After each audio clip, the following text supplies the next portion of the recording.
मैं एक थोड़ा सा आपको हाँ, ब्रीफ कर देता, मैं बता देता हूँ। इस्लाम में कई तरह के गुनाह हैं जो आप इंसान करता है, उन सब गुनाहों की माफी है, जन्नत में जाएंगे। लास्ट में सारे लोग उन गुनाहों की सजा भोग कर जन्नत में जाएंगे।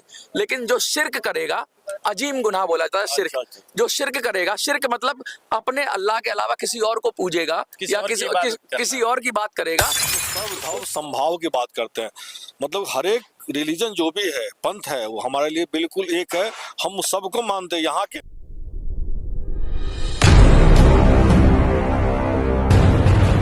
कौन है हिंदू, लगातार इस बात पर प्रश्न उठते रहते हैं और लोग पूछते हैं कि हिंदू कौन है। अब इसका क्या जवाब दें, सनातन क्या है, इस पर भी बात होती रहती है, क्या जवाब दें। तो एक तो बड़ा सरल सा जवाब है, जो भारत भूमि के अंदर जो भी रहता है, वो चाहे आपके हिंद महासागर से शुरू करें, केरल से शुरू करें और इधर हिमालय तक जाएं और हिमालय से ऊपर भी जाएं, तो वो सब जो एरिया था, जो आप कहते हैं सब कॉन्टिनेंट वाला एरिया था, उसमें रहने वाले लोगों को हिंदू कहा जाता था या हिंदू कहते हैं। और उसमें अलग अलग पंथ बहुत सारे हैं। और हिंदू होकर मजे की बात यह है कि हिंदू कहते हैं, सुप्रीम कोर्ट कहता है कि हिंदू एक जीवन शैली है। और हिंदू जीवन शैली से कहने का तात्पर्य ये है कि भाई यहाँ का जो व्यक्ति है वो अपनी सोच से ही इतना विराट होता है, इतना विशाल होता है, इतना फ्री होता है कि वो किसी बंधन में नहीं बनता। वो सब बंधनों में रहते हुए भी आजाद रहता है। वो अलग अलग देवी देवताओं की पूजा कर सकता है, वो प्रकृति की पूजा कर सकता है, वो गुरु को ईश्वर कह सकता है, वो माता पिता को भगवान कह सकता है, वो इंसान को भगवान कह सकता है, वो पत्थर को पूज सकता है, वो नदियों को पूज सकता है, वो पेड़ पक्षी पौधे सब तरफ उसको ईश्वर का रूप दिखता है और सब धर्मों में वो संभाव देखता है और जो धर्म नहीं है उनको भी आदर करता है।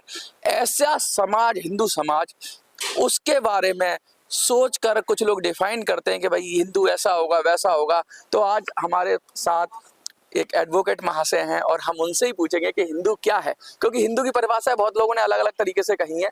कुछ लोग कहते हैं हम अपना भूल रहे हैं कल्चर, हम कहते हैं कि नई नई कल्चर आ जाए, तुम भी समा जाओ, समंदर है, सब समा जाओ और सब मिलके यहाँ पर सब हिंदू हो जाओ। क्या पूरे दुनिया को हिंदू होना पड़ेगा, हिंदू की तरह सोचना पड़ेगा? देखिए, हिंदू को आप लोग पूरी दुनिया से मत जोड़िए।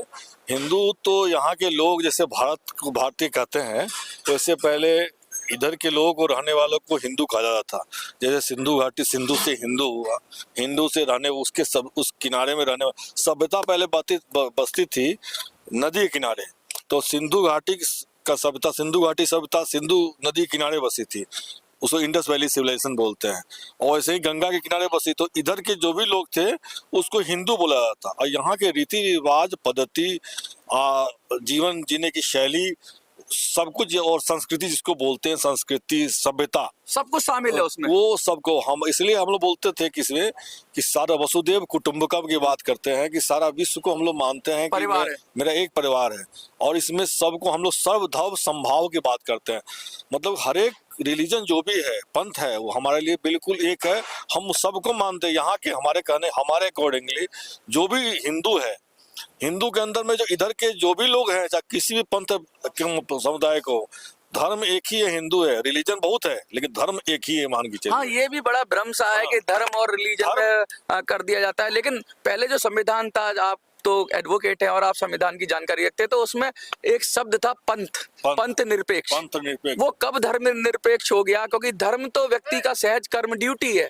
और अगर सहज कर्म ही हम नहीं करेंगे तो धर्म निरपेक्ष हो जाएंगे तो हम पतित हो जाएंगे या हम नीचे ही चले जाएंगे। तो धर्महीन कैसे हो गया ये देश? पंथ निरपेक्ष, धर्म निरपेक्ष का बात जो आप बोल रहे हैं, जो कॉन्स्टिट्यूशन में बोले थे, ये पहले इसलिए नहीं दिया कि Hindu itself is a secular. हाँ। क्योंकि हम लोग सर्वधर्म संभाव की बात करते हैं, यही चीज धर्म निरपेक्षता है। हाँ। हर एक धर्म को, हर एक रिलीजन को एक नजरिए से, एक भाव से, न कोई ऊंचा है कोई नीचा है सोचना।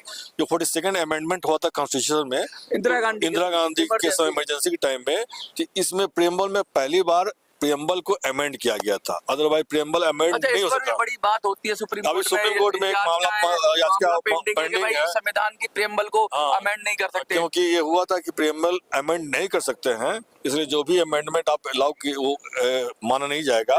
और ये क्योंकि ये अमेंड किया गया था, तो उसी को कहा गया कि भैया जब अमेंड नहीं हो सकता है तो जो अमेंडमेंट था उसको आप खत्म कीजिए, वो मतलब डायल्यूट कीजिए। वो प्रेम्बल का जो ओरिजिनल प्रेम्बल है उसमें ये धर्मनिरपेक्षता की बढ़ नहीं है। बाबा साहब ने भी ये शब्द इस्तेमाल नहीं किया, लेकिन ये बाद में ये शब्द आया। इस पर डिबेट भी चला था। हाँ। इस पर काफी डिबेट भी चला था और इसलिए नहीं रखा गया था।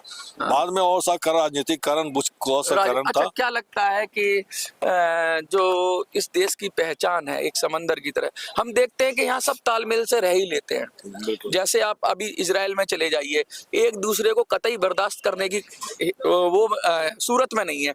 आप चले जाइए ईरान और सऊदीया में, एक दूसरे को बर्दाश्त करने की, इवन आप वहां पे चले जाइए कैथोलिक और प्रोटेस्टेंट, जैसे कि आप फ्रांस और इंग्लैंड की बात करें तो वो दोनों भी आपस में सिर्फ इसीलिए लड़ते रहे कि लेकिन यहाँ तो सब लोग मिलजुल के रह ही लेते हैं। इसका नहीं, इसके पीछे कारण क्या है बताते हैं। या बहुमत में जो है हिंदू है। अच्छा। और हिंदू को जैसा हम बोले, हम रिलीजन नहीं मानते हैं, ये एक सभ्यता है, जीवन शैली है। वहां पर क्या है, दो रिलीजन है। अच्छा। क्रिश्चियनिटी, ज्यूइश, इस्लामिस्ट, ये आपस में रिलीजन का आपका कहने का मतलब है जहाँ रिलीजन प्रमुखता से रहेगा वहाँ झगड़ा होगा। झगड़ा होता ही। चाहे आप यूरोप का इतिहास देखो, पोप का जो हुआ था, पोप क्या है, स्पिरिचुअल वर्ल्ड का स्पिरिचुअल लीडर माना जाता है। हाँ। वेटिकन सिटी छोटा सा कंट्री है, लेकिन पोप क्रूसेड हुआ था कि हाँ। क्रूसेड 2-3 बार हुए, 300 साल तक लोगों को काटा जो जाता बोलेगा सबको मानना है, सबको मानना है। वो रिलीजन बेस्ड है। हमारा रिलीजन ऑर्डर कर दिया सब मानेंगे। हमारा है कि यहाँ के लोग को जो अपना है वो, इसलिए हम लोग है कि हम लोग सब लोग एकोमोडेट करते हैं। बात पे हर एक धर्म के लोग इंडिया में आए हैं, उनको हम लोग ने शरण दिया, हम लोग अपना माने हैं। और वो भी यहाँ के कल्चर में सेट हो गए, कल्चर में हो गए हैं, हो गए। लेकिन क्योंकि अब धर्म का प्रभाव तो लोगों पर रहता ही है, लोगों को वो रहता है। वो आजकल इधर जब से वो मौलाना लोग सब रिलीजन को ज्यादा गलत ढंग से कट्टर। हाँ, पहले मैंने देखा था कि गांव के अंदर जो जैसे बुर्के का बहुत प्रचलन नहीं था, सूट जो ट्रेडिशनल ड्रेस होती थी वही पहनती थी। लेकिन अब धीरे धीरे कह रहे हैं कि खास किस्म के वस्त्र आ गए हैं, पूरे पूरे ढके हुए तरह के। पहले जो दूसरा समाज था, मुस्लिम समाज था, उसमें भी ज्यादातर रीति रिवाज मिलते जुलते थे। मतलब धर्म जरूर बदला था, लेकिन अब तो लगता है कि पूरा अरबिया संस्कृति को हम लोग बुला रहे हैं। होता है क्या कि पहले वो लोग भी करते थे तो हम लोग भी एकोमोडेट होते थे। अब लोग तजिया एक निकलता है, तो हम लोग भी बचपन में देखते, तजिया में हम लोग छोटा छोटा प्रसाद चाहते थे, प्रणाम करते थे, विश मांगते थे, ठीक है। और लोग अभी हम लोग जाते हैं मजार पर मत्था टेकते हैं। लेकिन वो क्योंकि हम लोग हिंदू इसलिए करते हैं। वो लोग एक रिलीजन प्रति वो उनका देखिए, रिलीजन जो भी होता है ना, नहीं वहाँ तो शिर्क हो जाएगा, गुनाह हो जाएगा। सुपर नेचुरल की बात करता है कि सुपर गॉड है जो सुपरियर, वो उसका बात करता है। और हम लोग हिंदू में जो क्या है, हम सत्यता, रेडिकलिज्म नहीं, मतलब कट्टरपंथी नहीं है। लेकिन जब ये कट्टर शब्द जुड़ता है हिंदू के साथ, कैसा अनुभव होता है? कट्टर का मतलब क्या हुआ कि स्टॉन्च सपोर्ट आप करते हैं। आप कट्टर होइए, लेकिन दूसरे धर्म के अगेंस्ट में मत होइए। आप अपना धर्म में होइए, आप अपना चीज कीजिए। आप अपना धर्म आपका मुबारक है, अपना पति है, हम रेस्पेक्ट करते हैं। और हिंदू की खूबसूरती यही है कि वो कट्टर नहीं है, क्योंकि वो सेकुलर स्वभाव में ही सेकुलर है, इसलिए उसको कट्टर कैसे मतलब सेकुलर होता है, तो उसका सेट बन नहीं सकता। हिंदू तो भारतीय, जैसे बोलते हैं ना nationalism, what is nationalism? Hindu के हम लोग भारतीय हैं। उस समय इधर के लोगों को हिंदू कहा जाता था, तो हम लोग हिंदू है। इसलिए हर एक पंथ, हर एक समुदाय, हर एक पंपा है। हिंदुस्तान बोलने में दिक्कत नहीं है, हिंदू बोलने में दिक्कत है। ये लोग हिंदू है, मतलब ये भारतीय बोलते हैं ना, अच्छा, भारतीय हैं, ये लोग हिंदू। अच्छा, चाइना में कोई इंडिया नहीं जानता, चाइना के अंदर कोई भारत नहीं जानता। चाइना की बात कर रहा हूँ स्पेशली, अभी मैंने कुछ ब्लॉग्स देखे थे, तो लेकिन चाइनीज लोग भी हिंदुस्तान जानते हैं, हिंदुस्तान बोलते हैं वो। और पाकिस्तानी तो हमें हिंदुस्तान से कहते ही कहते हैं, वैसे वो भी हिंदुस्तानी था। और बहुत सारे जो ईरान है, वहां भी हिंदुस्तान के नाम से ज्यादा जाना जाता है। तो क्या लगता है कि जो हिंदुस्तान का जो नाम है, जो सब लोग हमें जानते हैं, पहचान है, या भारत की जो पहचान है, हिंदू की जो पहचान है, उसको फिर से उजागर करने की जरूरत है? देखिए, फिर से यही तो गलत सोच, फिर से उजागर, ऑलरेडी उजागर है। लोग समझते नहीं है, लोग गलत ढंग से इसका व्यू करते हैं। हिंदू तो ऑलरेडी, हिंदू तो नहीं, वो ये बोले ना, हिंदू का सनातन जो है, उसका मतलब जिसका आदि है ना अनंत है, ये तो जब तक है तब तक रहेगा। ये तो आत्मा की बात करता है, सोल की बात करता है। ये हम जमीन की पूजा भी करते हैं, हम प्रकृति पूजा का। आज जो क्लाइमेट कंट्रोल करते हैं, हम लोग क्लाइमेट कंट्रोल शुरू से ही करते हैं। हम लोग पेड़ पौधा लेकिन बचाने की बात आजकल तो करते हैं। आदिवासियों से जब मैं कुछ मिलता हूँ तो उनके अंदर ये डाल दिया गया है, भाई तुम तो प्रकृति पूजक हो और ये जो हिंदू है ये मूर्ति पूजक है, ऐसा कर दिया गया। जबकि ऐसा नहीं है कि हिंदू भी प्रकृति पीपल की पूजा सब करते हैं। तो ऐसा क्यों आदिवासियों के दिल में ये डाला गया है कि आदिवासी भी हिंदू हैं, हाँ। वो आदिवासी को अब हिंदू नन हिंदू मत कहिए। लेकिन सब- वो अपने आप को कहते हैं कि हम नहीं, प्राकृतिक नहीं, धर्म है, नहीं, सरना नहीं। धर्म बोलते हैं, कुछ और बोलते हैं। नहीं नहीं, तो वो भी हिंदू हैं, वो भी वहाँ भी जो देखिएगा उनका जो गांव का जो पूजा होता है, माई स्थान होता है, छोटा छोटा होता है, वो गॉड की ही पूजा करते हैं। वो जो माई लोग पूजा करते हैं ना, वो अपना ये करते हैं। तो एक वो जो हर एक हिंदू में क्या है, हर एक जगह हर एक माँ का धर्म का सबका पूजा है। आप देखिएगा, आप पूरा उठाइए कश्मीर से कन्याकुमारी तक, तो डिफरेंट डिफरेंट डिफरेंट सबका अच्छा, क्या ऐसा तो नहीं है कि हिंदू के अंदर सब कुछ पूजने की आजादी है, वही हिंदू है, आप जो भी पूज लो ऐसे बेसिकली, चाहे एक को पूजो, चाहे दो को पूजो, चाहे प्रकृति को पूजो, मैं आपके पास आ रहा हूँ, किसी चीज को भी पूज लो, कैसे भी रह लो और नास्तिक बनकर रह लो, तब भी आप हिंदू हो सकते हो, क्या लगता है? बेसिकली एक बात मैं यहाँ क्लियर कर देना चाहता हूँ। सर ने जो बात बोली बहुत करीने से बोली और बहुत ही डीप रूटेड बात बोली। हिंदू जो रिलीजन है, आप उसमें आप हमेशा ये देखते होंगे कि हर घर में किसी एक देवता का मंदिर होता है और आप परिवारों में भी देखते हैं कि कोई एक आदमी प्रधान होता है। उसके अलावा बाकी आप कहीं भी जाते हैं तो जैसे चचा मिल गए, मौसा मिल गए। तो हिंदू का जो आप जो बात कह रहे हैं, जो धर्म है, पहली बात तो ये पूरी की पूरी प्राकृतिक ये व्यवस्था है जहाँ से ओरिजिन ऑफ सिविलाइजेशन हुआ, ओरिजिन ऑफ ह्यूमन बीइंग हुआ। बहुत ओल्ड ठीक है, बहुत मतलब लाखों साल पेलोसीन, मायोसीन, थायोसीन एज से। दूसरी बात जो आपने भुरके वाली बात कही, उस पे मैं बता दूं कि geography decide your food and your clothes. लेकिन और यहाँ इस तो उल्टा बात यहाँ को उल्टा हो रहा है। Radicalisation of on the name of religion किया जा रहा है, फूड के नाम पे और क्लॉथ के नाम पे।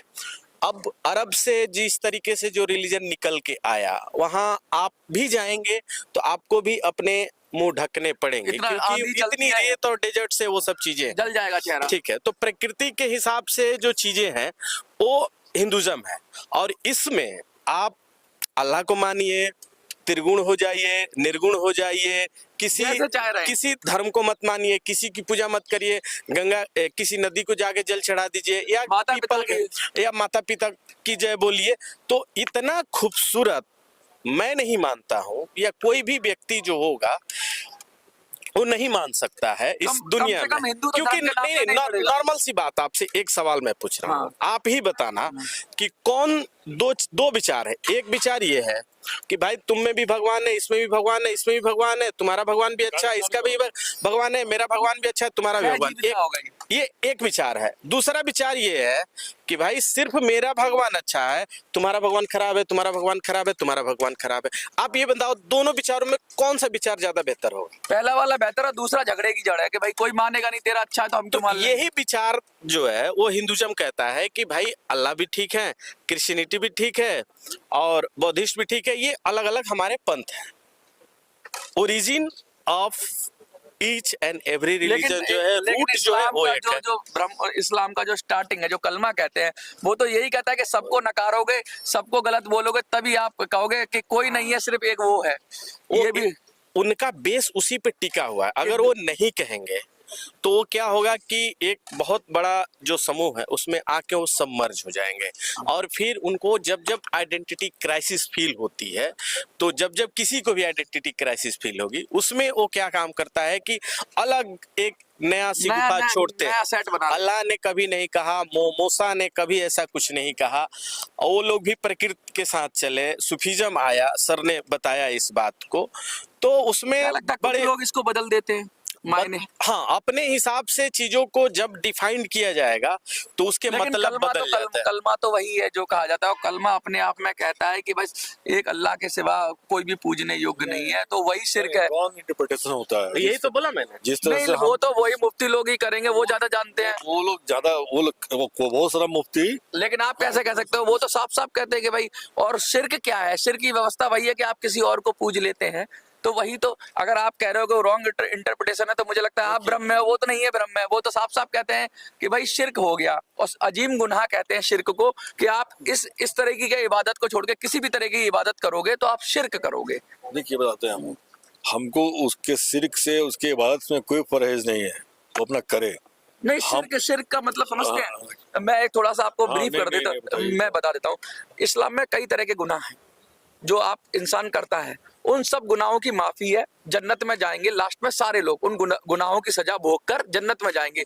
लेकिन जो शिर्क करेगा, अजीम गुनाह बोला जाता है शिर्क। अच्छा। जो शिर्क करेगा, शिर्क मतलब अपने अल्लाह के अलावा किसी और को पूजेगा या किसी और की बात करेगा, तो उसको जन्नत नहीं मिलेगी, उसको ताउम्र मतलब कोई नहीं, ये सर, उनका सर, उनका कुरान में कहना तो कहीं लिखा ही नहीं है। मैंने पूरी कुरान पढ़ी है, ये चीजें तो कुरान में कहीं लिखी ही नहीं गई है। नहीं, शिर्क की बात कर रहे हैं। नहीं, सिर्फ की जो बात है तो ये बाद में लोगों ने जोड़ा है। मैंने पूरी मुझे नहीं पता, लेकिन मैंने पूरी सर कुरान हमने दिल्ली यूनिवर्सिटी में पढ़ाई जैसे करते हैं। बाइबल है वैसे कुरान है। कुरान में कोई ऐसा चीज नहीं मिलेगा जो गलत है, हम बता रहे हैं आपको। बहुत अच्छा वेल रिसर्च चीज है वो, ऐसा नहीं है कि अब वो शिर्क खराब का है। कॉन्सेप्ट नहीं है क्या? नहीं, ऐसा कुरान में ऐसा कहीं नहीं। कुरान में फिर भी ये है कि भाई अपने मजहब को आप फॉलो करो, आप भी जो है इस तरीके की हिंसा मत करिए, बात समझिए, चीजों की ईमानदारी से रहिए। मैं ये पूछता हूँ कि जो ये शिर्क और ये प्रसाद नहीं खाना, मिठाई पूजा में शामिल नहीं होने के शिर्क लिए हो जाएगा ना? हाँ, नहीं, जो ये निषेध लगा रहे हाँ, हैं, निषेध। मैं उन लोगों से ये बात पूछना, फतवा जो गलत जारी कर रहे हैं, क्या ये कुरान के द्वारा जो बताए गए, अगर ऐसा पता लग जाए आपको ये कुरान ऐसा बताती है, फिर क्या करेंगे? है नहीं तो बताएगा शिर्क नहीं है। नहीं, खैर मुझे नहीं पता कि शिर्क है कि नहीं है, नहीं, मैं आपको लेकिन मैं इतना जरूर कहता हूँ कि बहुत बड़े प्रोमिनेंट लोगों में शिर्क की कॉन्सेप्ट है, और शिर्क की वजह से ही सारी जो जैसे मूर्तियां तोड़ी जाती है, मूर्तियां तोड़ना पाप होता है। मतलब उनके तरफ ये मूर्तियां इसलिए तोड़ी गई थी, चाहे वो मोहम्मद साहब जब आए थे मदीने, उनको उनकी मूर्तियों को वहां से हटा दिया या उनको विध्वंस कर दिया गया, क्योंकि यही बात थी कि ये सब फेक है, ये सब गलत राह पे जा रहे हो, और असली जो राह है एक ही दीन है, जो कलमे का जो मतलब है एक ही दीन है, बाकी सब गलत रॉन्ग पाथ है। उन्होंने ऐसा कलमे में, लेकिन आप नया इंटरप्रिटेशन कर रहे हैं। इस्लाम पर डिस्कशन कीजिएगा तो लंबा टॉपिक है, नहीं तो हम मुझे लगता है इस्लाम के जानकार से ही बात करी जाएगी। लेकिन जहाँ तक सनातन का सवाल है, सनातन पे आपसे बात जहाँ तक देखिए सनातन गुलाम बना के रखे थे इनको, हाँ, और मूसा ने उसकी लड़ाई लड़ी, तो उसका बहुत सारा इतिहास है। बहुत सारा इतिहास है। देखिए ये दिक्कत ये है कि जो इस्लाम के जानकार है वो कुछ और कहते हैं, लेकिन जो सनातन की यही तो खूबसूरती है। हिंदू अगर अपने नजरिए से देखता है तो लगता है कि शिर्क तो हो ही नहीं सकता, लेकिन वहाँ है, बहुत सारी चीजें हैं। आपको क्या लगता है? रिलीजन जो रिलीजन सर कोई भी हो, कोई भी, खास करके जो रिलीजन आए, ये हिंदुइज्म तो रिलीजन नहीं है, लेकिन जो रिलीजन आए उनका ट्रेड रूट के ऊपर कब्जा कैसे होगा, उसके लिए जो आपने कोट किया था क्रूसेड वार, उसकी लड़ाई थी। मेन मैटर खैर अलग, इक्वल टू ई होता है, एम्पायर इक्वल टू इकोनॉमी, और जिसका इकोनॉमी पे कब्जा होगा उसका एम्पायर होगा, और जिसका एम्पायर होगा उसकी इकोनॉमी होगी। देखिए बहुत बड़ी बात कर दी, इसी पे मैं क्लोज करूंगा। जिसका एम्पायर होगा उसी की इकोनॉमी होगी और उसी की चलेगी। अब एम्पायर किसका है ये देखना होगा, देखते रहिए मिनी संसद।